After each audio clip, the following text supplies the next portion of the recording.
આઈસ્ક્રીમના કેરેટમાં દારૂનો જથ્થો.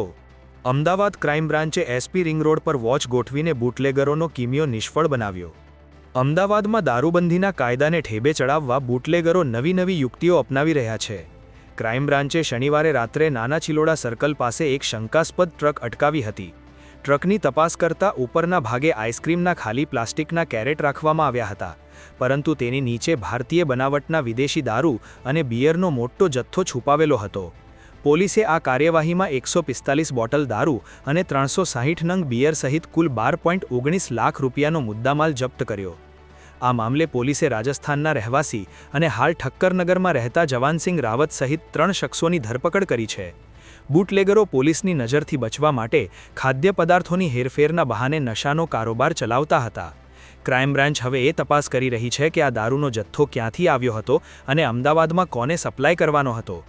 રાજ્યમાં કડક કાયદા હોવા છતાં દારૂ ઘુસાડવા માટે થતા આવા અવનવા પ્રયોગો અંગે તમારું શું માનવું છે? તેને અટકાવવા માટે શું કરવું જોઈએ?